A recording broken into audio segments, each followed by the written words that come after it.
El registro que hacen los misioneros sobre el uso de las plantas por parte de los grupos peninsulares se vio seguramente impactado también, no solamente por el conocimiento que adquirieron los misioneros, sino también por ese proceso de aculturación en donde se implantó no solamente una religión y una lengua, sino también semillas, y no lo digo de manera metafórica, sino literal, y este jardín es una muestra de ello. Este jardín cultural del museo es una evocación de las huertas misionales, la vid, el olivo, los frutales, los cítricos, todas son plantas introducidas, plantas que nos llegaron, algunas incluso, no solamente del centro de la Nueva España o de la península ibérica, sino más allá de una tradición de conquista de los pueblos árabes, el olivo por ejemplo, que llega del Líbano a la península ibérica y después de todos esos siglos de dominación atraviesa el mar y llega hasta el continente americano. Y de ahí, imaginen ustedes, llegó una pequeña semilla que se sembró hace más de 300 años en un pueblito muy pequeñito y floreció seguramente por condiciones muy particulares y creció con una magnitud que impresiona a propios y extraños. Hay personas que están haciendo actualmente estudios sobre olivos en diferentes partes del mundo y les impresiona la dimensión de los olivos que tenemos aquí en San Javier. Gracias, Joaquín.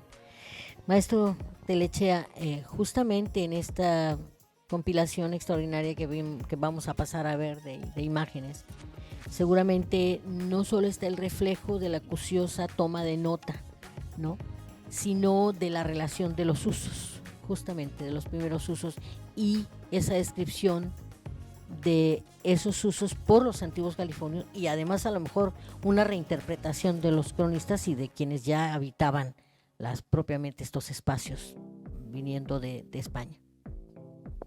Sí, efectivamente creo que bueno, la exposición que tenemos, que vamos a presentar y que van a observar ustedes un momento más, es precisamente esta representación, ¿no?, del impacto que les genera a los misioneros, aunque aquí también hay una representación de una visión muy importante, que es la visión de Sahagún, de Fray Bernardino de Sahagún, que él trabaja obviamente en la zona sur fundamentalmente de nuestro país, y que para él fue fundamental el lograr conocer el uso de las plantas de las culturas mexicanas, ¿no?, de esta parte del país, porque de alguna forma fue observando que en ellas había parte de la identidad de los pueblos mesoamericanos, ¿no?, que el conocimiento de la naturaleza les implicó también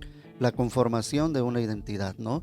Entonces, de ahí pues que Sahagún se vea sumamente interesado por llevar a cabo el registro a través de sus trabajos, a través de toda esta representación gráfica que fue haciendo él de las plantas cultivadas o bien domesticadas por los grupos mesoamericanos, y que de alguna forma le va permitiendo, ¿no?, también el poderlas él utilizarla para mejorar las condiciones de salud no solo de los pueblos originarios, sino también de los propios europeos, ¿no?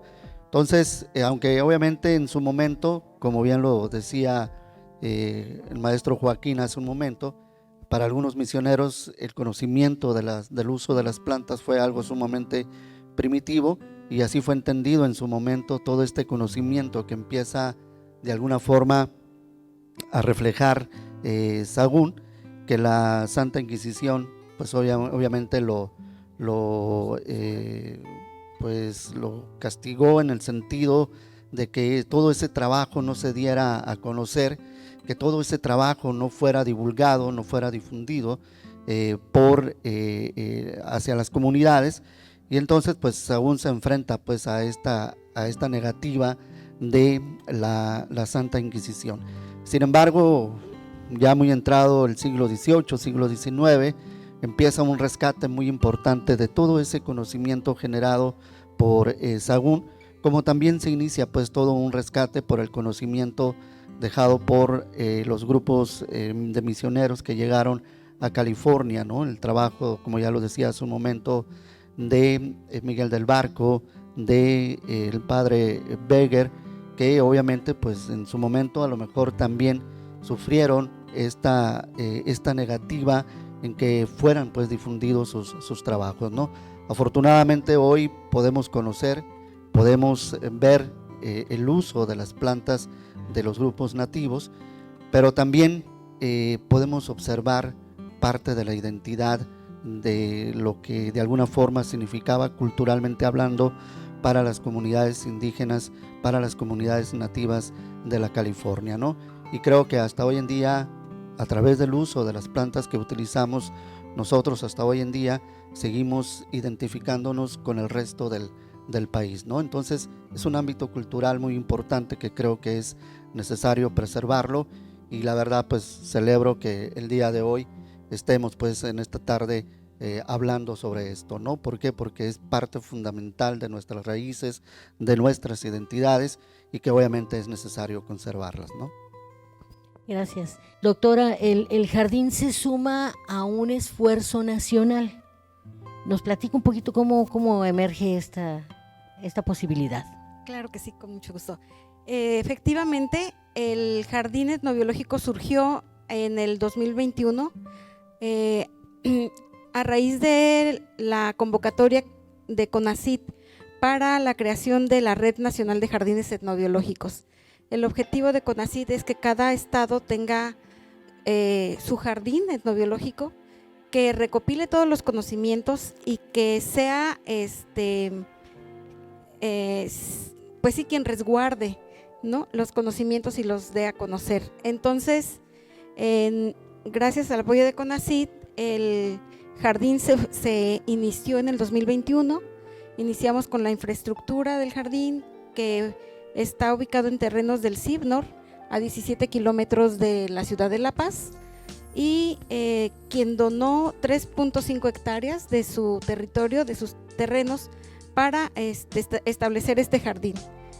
Entonces hemos contado con 2 años de apoyo por parte de CONACYT, y la semana pasada recibimos la noticia que también este año contamos con el apoyo de CONACYT para continuar las actividades del jardín y poder continuar con estos servicios que hacemos, estas actividades.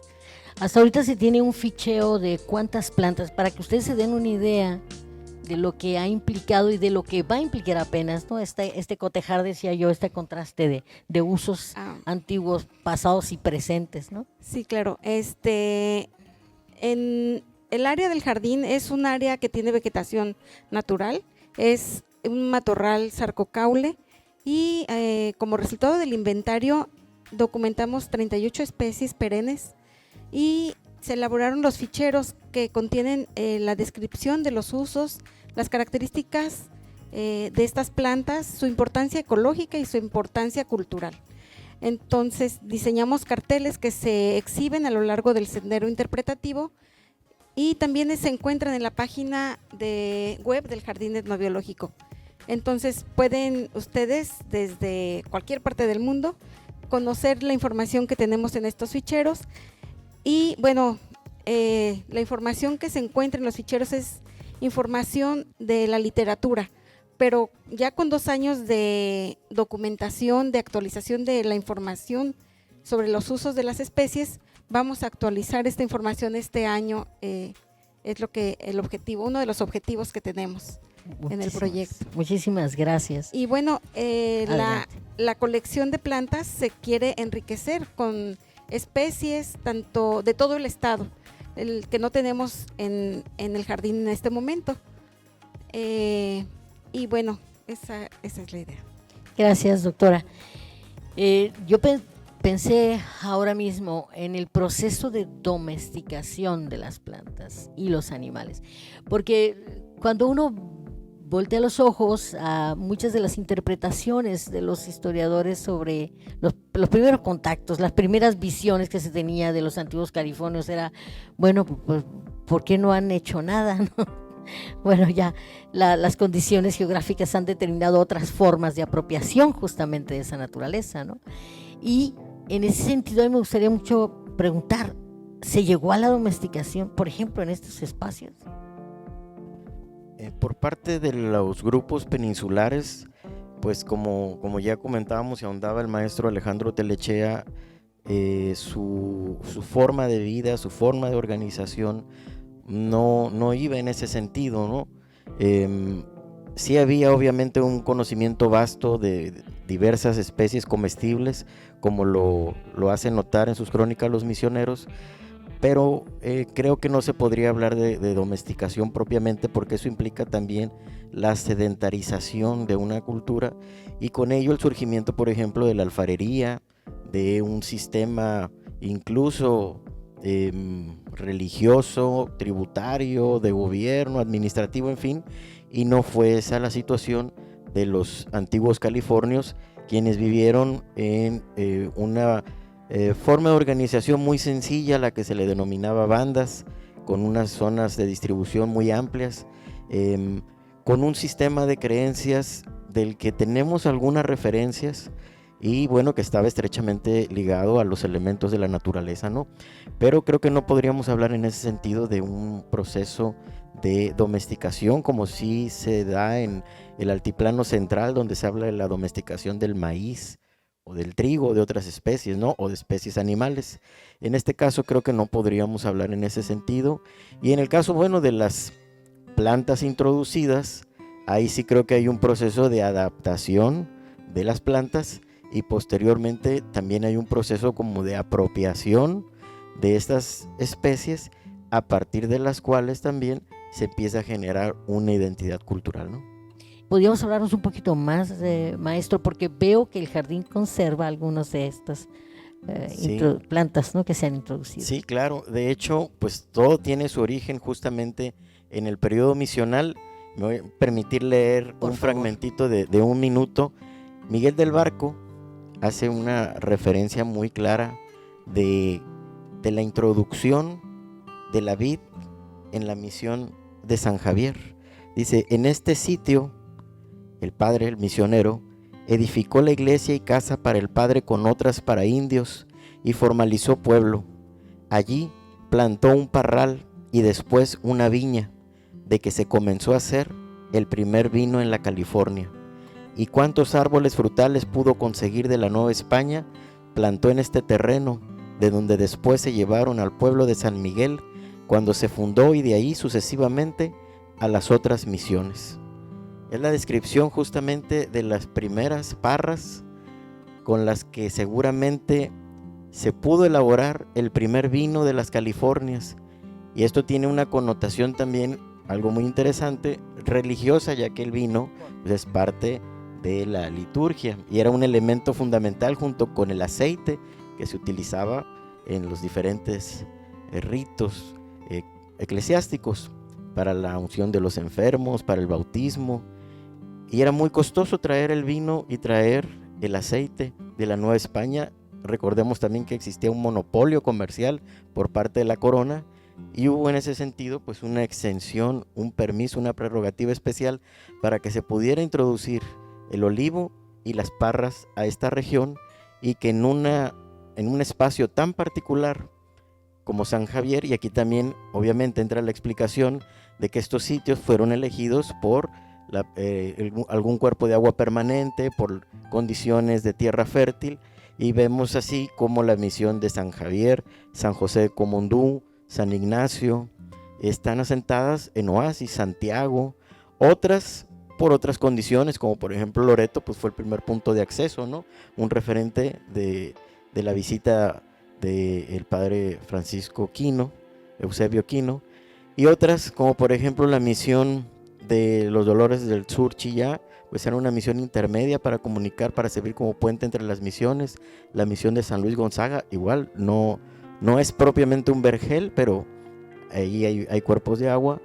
Y otras misiones, como mencionaba ahorita, pues qué imagen nos viene cuando hablamos de la misión de Mulegé, el dátil, ¿no? La misión de San Ignacio igual, el dátil, en San Javier el olivo, las uvas, las aceitunas. En Santiago, Todos Santos, Los Mangos.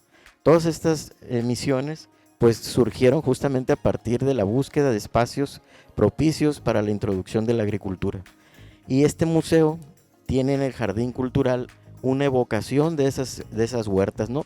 Aquí tenemos únicamente un ciruelo regional, y ese ciruelo se lo debemos, bueno, a un trabajador muy querido de este museo, a Vladimir, sí, que hace muchos años, él con mucho trabajo y mucho empeño lo sembró, porque es una planta que trajo de La Paz y que de hecho en todos estos años yo creo que ha crecido como 50 centímetros, ¿no? Porque no es el suelo, no es la temperatura, no es la altitud, no son las condiciones. Pero vemos cómo otras plantas sí florecen y crecen y se reproducen. Vemos estos mangos que tienen, por ejemplo, más de 30 años. Aquí atrás tenemos una higuera también de más de 30 años. Esas parras las trajo en su momento, seguramente hace más de 45 años, Francisco Bareño, de la misión de San José de Comondú. Las cañas que están a un ladito las trajo su hijo, Hernán Bareño, de la misión de San José de Comondú. Entonces son referentes culturales e identitarios de los espacios originarios de los que se funda y crece una identidad sudcaliforniana. Maestro Telechea, ¿por qué el archivo se ha empeñado en ir tras la búsqueda de esta relación del hombre y la naturaleza? ¿Tienen algún proyecto especial para volver a poner sobre la mesa el tema de los usos de los recursos? Bueno, tal vez alguien por ahí podrá llegar a decir que no es el objeto, ¿no?, del archivo histórico del Estado. Sin embargo, creo yo que en este tiempo en que tenemos al frente de la dirección del archivo histórico, hemos querido darle otra visión, pues, en cuanto a la funcionalidad que pueda llegar a tener el archivo, ¿no? Obviamente como archivo histórico creo que podemos abordar diversas temáticas, no solo lo que está resguardado, pues, en los archivos, en las cajas de nuestras bodegas del archivo histórico, ¿no?, sino que obviamente pensamos ir más allá, y en ese sentido nos hemos estado relacionando con algunos investigadores de la Universidad Autónoma de Baja California Sur, específicamente creo que por muchos aquí conocidos, el maestro arqueólogo Fermín Reigadas Dal, que él nos ofreció una exposición de códices, pero esos códices, algunos mexicas, otros mayas, otros toltecas, hacen referencia precisamente al uso de las plantas, ¿no? Pudimos conseguir la obra original de Fray Bernardino de Sahagún, que también está mostrándose en nuestro archivo.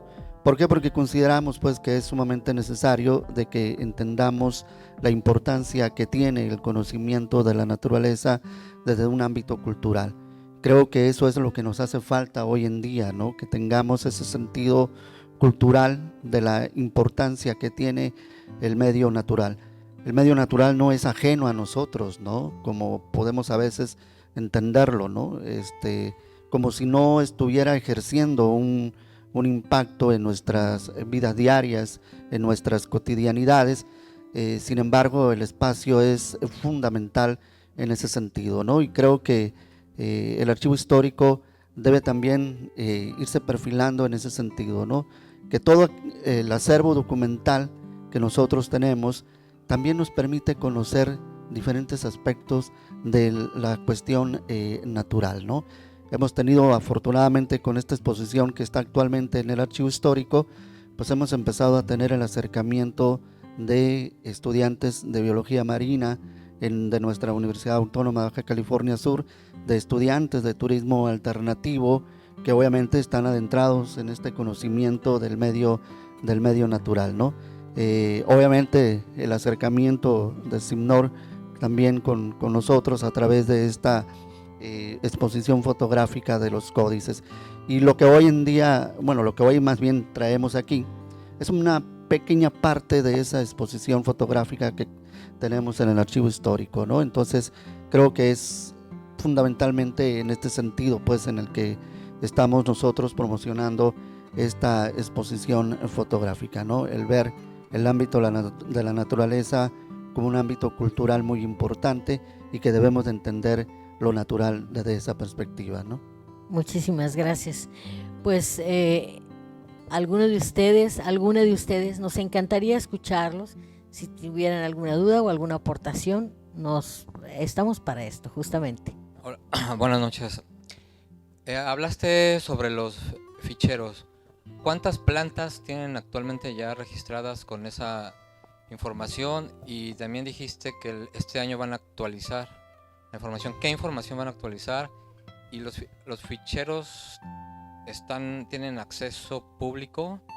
Y toda la información, es decir, toda la información que ustedes recopilan, digamos la importante para el público en general, ¿va a estar reflejada en esos ficheros? Es decir, sus usos tradicionales. Si nos queremos hacer unos tecitos de plantas tradicionales, ahí vamos a poder encontrar esa información. Van a hacer alguna publicación. Y también pues el esfuerzo, digamos, que se está haciendo en La Paz, en el CIPNUR, para hacer un jardín etnobiológico, se podría replicar de manera a escalas locales. Cada municipio debería tener un jardín etnobiológico. Loreto debería tener su jardín etnobiológico, y yo creo que se podría hacer entre la academia, el gobierno y la iniciativa privada para empezar. Así es, muchas gracias por tus preguntas. Sí, mira, ahorita en el jardín contamos con los 38 ficheros de las especies que ya están establecidas en el jardín, que son las especies que, digamos, de la colección in situ, ¿no? Que ya se encontraban ahí. La investigación nosotros estamos documentando, iniciamos el año pasado en diferentes comunidades de todo el estado. Hemos realizado encuestas, a más de 100 encuestas, y ya tenemos un registro de más de 100 especies de animales y 200 etnoespecies de plantas, porque son los nombres, los tenemos registrados con los nombres comunes que te reportan, ¿no? Que te reportan los encuestados. La información que ya tenemos, estamos preparando un libro virtual con acceso a todo el público, que va a estar en la página web del jardín. Pues yo me gustaría, si hay algún otro comentario, me encantaría escucharlo. Si no, vamos a pasar a, por favor, ¿alguien más? Analizando un poquito todo lo que se ha hablado de los jardines etnobiológicos, si nos vamos 3 siglos atrás, todo el territorio de la Baja California, toda la península, pues era un gran jardín etnobiológico. A diferencia de las culturas que se desarrollaron en el macizo continental, por 10,000 años se permaneció aquí con el arco y la flecha, grupos de cazadores recolectores que vivían en perfecto equilibrio con su entorno. No necesitaron más, no necesitaban más. Ese era el claro ejemplo del jardín etnobiológico desde la perspectiva actual. A lo mejor digo alguna cosa, una barbaridad, ¿no? Pero sí el espíritu expansionista de la corona española vino a romper ese equilibrio que existió por milenios, ¿no? Entonces con la perspectiva o la proyección vamos a sacar de la barbarie de esos pueblos, ¿no? Pero sin embargo fue romper un gran equilibrio que había. Pues yo les agradezco mucho y muy interesante tema. Muchas gracias. Muchas gracias a ustedes. ¿Alguien más? Si no, yo le voy a pedir por favor a todos ustedes que me ayuden a extender con un aplauso esas gracias que yo les doy a nombre del Centro de Investigaciones Biológicas del Noroeste, a quienes estuvieron esta tarde con todos nosotros. Todas y todos. Y por supuesto, gracias a la Normal por traer a nuestra materia de trabajo, que son las mentes de ustedes, poder trabajar con ustedes con su atención. Viene un momento interesante porque vamos a pasar a inaugurar la exposición. Quiero agradecer al Centro INA, por supuesto, todo el esfuerzo que ha hecho, y al ayuntamiento, muchas gracias por este acompañamiento, al equipo de SINOR por la grabación y transmisión de este evento. A todos ustedes, nada más un abrazo muy fraternal y bueno que vine para aprenderles algo el día de hoy.